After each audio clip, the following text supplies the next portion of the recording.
اسلام کی پوری تاریخ میں جتنے بھی گمراہ قسم کے لوگ پیدا ہوئے ہیں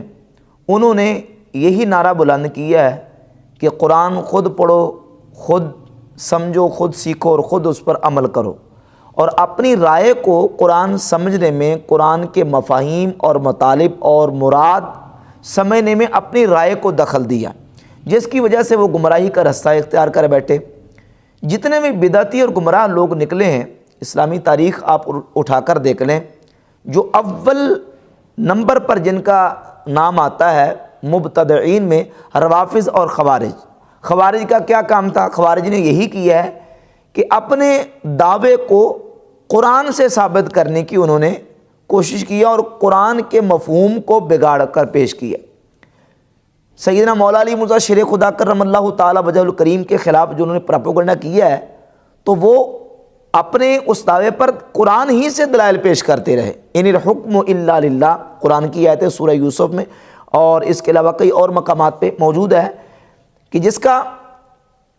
جو مطلب بگاڑ کر، مفہوم بگاڑ کر وہ پیش کرتے تھے، اور یہ کہتے تھے کہ اللہ کے علاوہ کوئی حاکم نہیں ہے، یعنی اس کا مطلب یہ ہے کہ جو اللہ کے علاوہ کسی کو حاکم مانے وہ مشرک ہے۔ تو اسی وجہ سے انہوں نے مولا علی مرزا شیر خدا کرم اللہ تعالی وجہ الکریم کو مشرک کہا، اور کہا کہ اشرکت فی دین اللہ رجال، اے علی تو نے بندوں کو خدا کا شریک بنا کے شرک کیا، ہم تمہاری بات نہیں مانیں گے۔ اور خوارج یہ وہ لوگ ہیں، یہ وہ طبقہ ہے جس کے بارے میں سرکار دو عالم صلی اللہ علیہ وآلہ وسلم کی صحیح احادیث موجود ہیں، کثرت کے ساتھ احادیث، کتب حدیث میں بخاری، مسلم، ترمذی، آپ حدیث کی کوئی کتاب اٹھا کے دیکھیں، تقریباً آپ کو حدیث کی ہر کتاب میں خوارج کی نشانی اور علامت نبی کریم علیہ السلام کی بیان کردہ ملے گی، کہ سرکار دو عالم علیہ السلام نے فرمایا یقرؤون القرآن، وہ خارجی قرآن پڑھیں گے، قرآن کی تلاوت کریں گے، یتلون کتاب اللہ رتبا، وہ اللہ کی کتاب قرآن کو بڑا مزے سے پڑھیں گے۔ اور سنن ابی داؤد میں 4768 نمبر حدیث ہے، جس میں ارشاد فرمایا کہ صحابہ وہ خوارج اتنا قرآن پڑھیں گے، لیست قراءتکم الی قراءتہم شیئا، تمہارا قرآن پڑھنا ان کے قرآن پڑھنے کے مقابلے میں کچھ بھی نہ ہوگا۔ لا صیامکم الی صیام شیئا، لا صلاتکم الی صلاتہم شیئا، تمہاری نمازیں ان کے نمازیں کے مقابلے میں کچھ نہ ہوں گی، اور تمہارے روزے ان کے روزوں کے مقابلے میں کچھ نہ ہوں گے۔ وہ اتنا قرآن پڑھیں گے، وہ سمجھیں گے کہ قرآن ان کے لیے ہے، لیکن قرآن ان کے خلاف ہوگا۔ تو قرآن کا دعویٰ کر کے انہوں نے گمراہی اختیار کی، خود قرآن پڑھا، اور جو سمجھ اور جو فہم نبی کریم علیہ السلام کے صحابہ کی تھی، اس فہم کو چھوڑ کے آج خود قرآن کو سیکھنا اور سمجھنا پڑھنا شروع کر دیا۔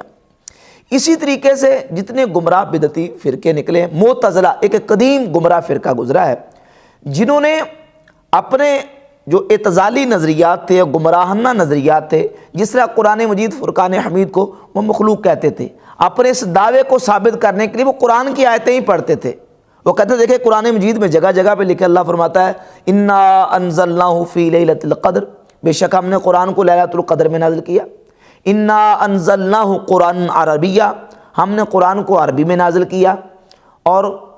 لوگوں سے پوچھتے تھے، امام احمد بن حنبل رحمۃ اللہ کے مناظرے دیکھے جو معتزلہ کے خلاف آپ نے کیے، تو اس میں ان کے دلائل یہی ہیں۔ لوگوں سے یہ پوچھتے تھے بتاؤ کہ کیا قرآن شے نہیں ہے؟ تو لوگ کہتے شے، تو کہتے قرآن میں لکھا ہے کہ اللہ خالق کل شیء، اللہ ہر شے کا خالق ہے، لہذا اللہ قرآن کا بھی خالق ہے۔ جب اللہ ہر شے کا خالق ہے تو اللہ قرآن کا بھی خالق ہے۔ اسی طریقے سے جتنے بھی گمراہ اس طرح کے لوگ آئے ہیں، انہوں نے قرآن ہی سمجھنے کا اور قرآن ہی پڑھنے کا دعویٰ کیا ہے۔ خوارج کی تو نشانی سرکار دو عالم صلی اللہ تعالیٰ علیہ وسلم نے بیان کی ہے کہ یقرؤون القرآن، خارجی کیا کریں گے؟ قرآن پڑھیں گے، لیکن قرآن ان کے حلق سے نیچے نہیں جائے گا۔ صحابہ کو فرمایا جا رہا ہے کہ صحابہ وہ اتنا قرآن پڑھیں گے، لیست قراءتکم الی قراءتہم شیئا، تمہارا قرآن پڑھنا ان کے مقابلے میں کچھ نہیں ہوگا، یعنی وہ اتنا زیادہ قرآن پڑھیں گے، لیکن قرآن پڑھنے کے باوجود انہیں ہدایت نہیں ملی۔ اب قرآن کتاب ہدایت ہے، اس میں کوئی شک و شبہ نہیں ہے، قرآن ہدایت دیتا ہے، کتاب ہدایت ہے، لیکن اب پڑھنے والا جب قرآن کو اپنی من مرضی کر کے پڑھے گا اور قرآن میں اپنی رائے کو دخل دے گا اور اپنی الٹی سوچ کو قرآن میں دخل دے گا، تو پھر وہ قرآن سے ہدایت حاصل نہیں کر سکتا۔ اب انجینئر محمد علی مرزا نے یہ تو آیت بار بار پڑھی ہے کہ ہدی للناس، ہدی للناس، قرآن یہ لوگوں کے لیے ہدایت، ساری انسانیت کے لیے ہدایت ہے۔ یقیناً قرآن ساری انسانیت کے لیے ہدایت ہے، لیکن پہلا ورقہ کیوں چھوڑ گئے؟ پہلے ورقے پہ لکھا ہے ہدی للمتقین، یہ قرآن متقین کے لیے ہدایت ہے۔ اب دو آیتیں ہیں قرآن مجید میں، ایک میں فرمایا ہدی للمتقین، دوسری میں فرمایا ہدی للناس۔ اب دونوں کے مفہوم کو جب ہم ملاتے ہیں اور تطبیق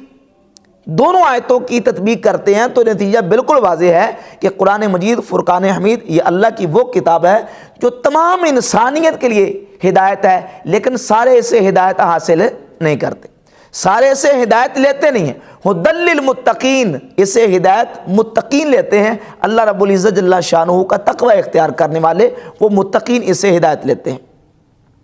اور باقی رہی جو جن کے دلوں میں مرض ہوتی ہے، جن کے دلوں میں خرابی ہوتی ہے، وہ قرآن مجید فرقان حمید سے ہدایت نہیں لیتے بلکہ وہ الٹا گمراہی اختیار کرتے ہیں۔ اللہ رب العزت نے قرآن مجید فرقان حمید کی سورہ مائدہ کی آیت نمبر 64 سے آخر تک 68 تک آپ پڑھتے جائیں، ارشاد فرمایا وَلَا يَزِيدَنَّ كَثِيرًا مِّنْهُمْ مَا أُنزِلَ إِلَيْكَ مِن رَّبِّكَ طُغْيَانًا وَكُفْرًا، اے محبوب جو آپ پر قرآن نازل کیا گیا، وَلَا يَزِيدَنَّ كَثِيرًا مِّنْهُمْ،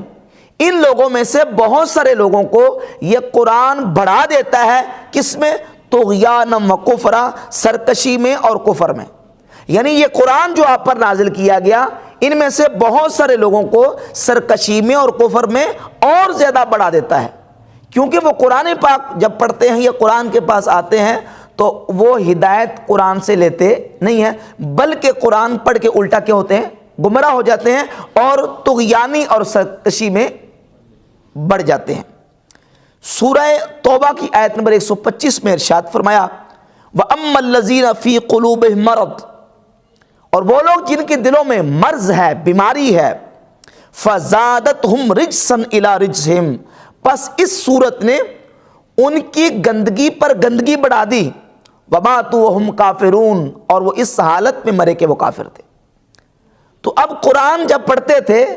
تو ان کا مرض اور زیادہ بڑھتا تھا، ان کو شفا نہیں ملتی تھی۔ اب قرآن پڑھ کے شفا کن کو ملتی ہے؟ اور قرآن سے صحیح معنوں میں ہدایت کون لیتے ہیں؟ قرآن مجید کی سورہ اسراء کی آیت نمبر 82 ارشاد فرمایا وَنُنَزِّلُ مِنَ الْقُرْآنِ مَا هُوَ شِفَاءٌ وَرَحْمَةٌ لِّلْمُؤْمِنِينَ، اور یہ جو ارشاد فرمایا وَنُنَزِّلُ مِنَ الْقُرْآنِ، اور ہم قرآن نازل کرتے ہیں، قرآن میں سے نازل کرتے ہیں ما هو شفاء ورحمۃ للمؤمنین، جو ایمان والوں کے لیے شفا اور رحمت ہے۔ یہ جو اللہ نے قرآن نازل فرمایا، اللہ فرماتا ہم قرآن نازل کرتے ہیں یہ ایمان والوں کے لیے شفا اور رحمت ہے۔ ولا یزید الظالمین الا خسارا، اور نہیں بڑھاتا ظالموں کو مگر خسارہ۔ یہ قرآن ظالموں کا کیا بڑھاتا ہے؟ خسارہ بڑھاتا ہے، یعنی جو ظالم ہیں ان کو ہدایت نہیں ملتی، ان کو کیا بڑھاتا ہے؟ ان کا خسارہ بڑھا دیتا ہے۔ تو اس طرح کی بے شمار آیات طیبات موجود ہیں جن سے یہ بات بالکل واضح ہوتی ہے۔ قرآن مجید فرقان حمید کو اس معنی میں ڈائریکٹ سمجھنے کے مدعی اور دعوے دار ہیں کہ ہم خود قرآن کو پڑھیں گے، خود سمجھیں گے، ہمیں کسی کی سمجھ کی ضرورت نہیں ہے، اور قرآن میں اپنی رائے کو اور اپنی سمجھ کو دخل دیں گے، اور جو قرآن کا جو مفہوم صحیح ہے اس کو قبول نہیں کریں گے تو وہ ہدایت تک پہنچ نہیں سکتے۔ جس طرح کے خوارج، معتزلہ، دیگر گمراہ فرقوں کے حوالے سے میں نے بیان کیا، ان کے حوالے دیے کہ وہ قرآن ہی سے استدلال کرتے تھے، وہ گرنتھ وید یا تراث زبور کے حوالے سے جو ہے وہ بات نہیں کرتے تھے، اپنا عقیدہ گرنتھ وید سے ثابت نہیں کرتے تھے، قرآن کا دعویٰ کر کے قرآن کی آیتیں پڑھ کے وہ کہتے تھے کہ ہمارا عقیدہ قرآن سے ثابت ہے، لیکن قرآن کا مفہوم بگاڑ کر پیش کر کے وہ گمراہ ہوئے، انہیں ہدایت حاصل نہیں ہوئی۔ اسی طریقے سے دیکھیں بہت سارے اس طرح کے ماضی قریب میں اس طرح کے لوگ گزرے ہیں جنہوں نے قرآن کو اپنی رائے سے سمجھنے کی کوشش کی ہے۔ مثال کے طور پہ سر سید احمد خان علی گڑھی، قرآن کی جو آیت بھی اپنی عقل کے خلاف سمجھی اور اپنے جو ایک نظریہ بنا لیا تھا اس کے مفہوم کو خلاف سمجھا، تو اس میں اپنی من مانی تعویلات و تشریحات اور اپنی من مانی اس میں رائے کو دخل دیا۔ مثال کے طور پر جہاں جنت کا ذکر آیا تو کہا کہ یہ جو جنت ہے یہ اس میں حقیقت میں جنت کا وجود نہیں ہے، یہ صرف لوگوں کو سمجھانے کے لیے جنت کا بیان کیا گیا۔ جہاں جنات کا ذکر آیا تو کہا کہ جنات کوئی خارج عن الانسان، الگ سے کوئی وجود مراد نہیں ہے، بلکہ انسان کے اندر ایک قوت بہیمانہ ہے جس کو جنات سے تعبیر کیا گیا۔ ملائکہ کا جہاں ذکر آیا، ملائکہ کا تو اس کی اپنی عقل سے تعبیر کر دی، کہا کہ ملائکہ جو قرآن مجید میں آئے ہیں، تو اس کا مطلب یہ کہ انسان کے اندر جو ایک ملکوتی قوت ہے، نیکی کرنے کا جذبہ ہے، اس کو ملائکہ کہا گیا ہے، خارج عن الانسان کوئی الگ سے وجود مراد نہیں ہے۔ تو یہ ہے نتیجہ قرآن کو ڈائریکٹ پڑھنے کا اور سمجھنے کا، یعنی اپنی رائے کو دخل دے کے اس طریقے سے قرآن کو سمجھا کہ قرآن کی کوئی کسی بات کا بھی مفہوم اپنی جگہ پہ باقی صحیح رہنے نہیں دیا گیا۔ تو اس طریقے سے اگر کوئی قرآن کو پڑھتا اور سمجھتا ہے تو وہ قرآن سے ہدایت نہیں لے گا۔ ھدی للمتقین، قرآن ہدایت ہے تمام انسانیت کے لیے، متقین کے لیے، یعنی دونوں آیتوں کا مفہوم بالکل واضح ہے کہ قرآن تو ساری انسانیت کے لیے ہدایت ہے، لیکن ہدایت وہ لیتے ہیں، حاصل وہ کرتے ہیں جو متقین ہیں۔ اور جو قرآن میں اپنی رائے کو دخل دیتے ہیں، ایک الزامی طور پر حوالہ انجینئر محمد علی مرزا کو میں بیان پیش کروں گا۔ یہ امام ترمذی رحمۃ اللہ کی کتاب ہے جامع ترمذی، جو اپنے ڈیسک پر اوپر رکھ کے سامنے کہتا ہے کہ یہ میرے بابے ہیں۔ یہ انجینئر علی مرزا کے بابے امام ترمذی رحمۃ اللہ علیہ نے کتاب تفسیر القرآن کا پورا چیپٹر اور عنوان قائم کیا، اور اس میں 2950، 2951 اور 2952 یہ 3 روایات لے کے مضمون تینوں کا ایک ہے۔ امام ترمذی رحمۃ اللہ علیہ نے اس حدیث کو حسن اور صحیح قرار دیا ہے۔ امام ترمذی علیہ رحمہ اپنی سند سے اس حدیث کو لے کے سیدنا عبداللہ بن عباس رضی اللہ عنہ فرماتے ہیں کہ رسول اللہ صلی اللہ علیہ وسلم نے فرمایا، من قال فی القرآن بغیر علم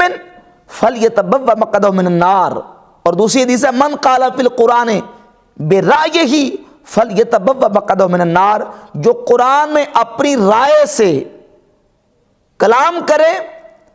یا قرآن میں بغیر علم کے کلام کرے، کوئی بات کرے، وہ اپنا ٹھکانہ جہنم میں بنا لے۔ تو یہ احادیث بھی اور یہ قرآن مجید فرقان حمید کے دلائل یہ بالکل واضح کرتے ہیں کہ قرآن مجید کو پڑھا جائے گا، سمجھا جائے گا اسی طریقے کے مطابق جو طریقہ رسول اللہ صلی اللہ علیہ وآلہ وسلم کا بیان کرتا ہے اور نبی کریم علیہ الصلوۃ والسلام کے صحابہ نے حضور سے سیکھا ہے۔ سرکار دو عالم صلی اللہ علیہ وسلم کی ذات اقدس کو اللہ رب العزت نے یہ منصب عطا فرمایا ہے کہ یعلمہم الکتاب والحکمہ، حضور کتاب اور حکمت کی تعلیم دیتے ہیں، اور نبی علیہ الصلوۃ والسلام کا یہ منصب اللہ رب العزت نے قرآن مجید فرقان حمید میں بیان فرمایا ہے۔ سورہ نحل کی آیت نمبر 44 سے ارشاد فرمایا، وَأَنزَلْنَا إِلَيْكَ الذِّكْرَ لِتُبَيِّنَ لِلنَّاسِ مَا نُزِّلَ إِلَيْهِمْ، اے محبوب ہم نے آپ کی طرف ذکر نازل فرمایا، لِتُبَيِّنَ لِلنَّاسِ، تاکہ آپ لوگوں کو بیان کر دیں۔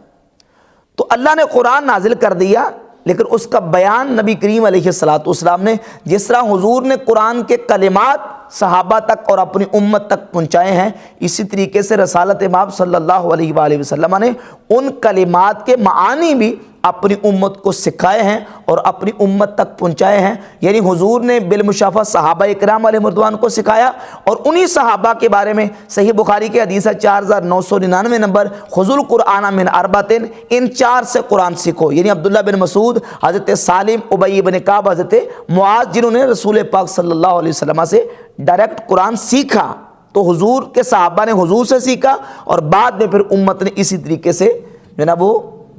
سینہ در سینہ قرآن مجید کے مفاہیم کو سیکھا اور امت تک وہ مفاہیم پہنچے۔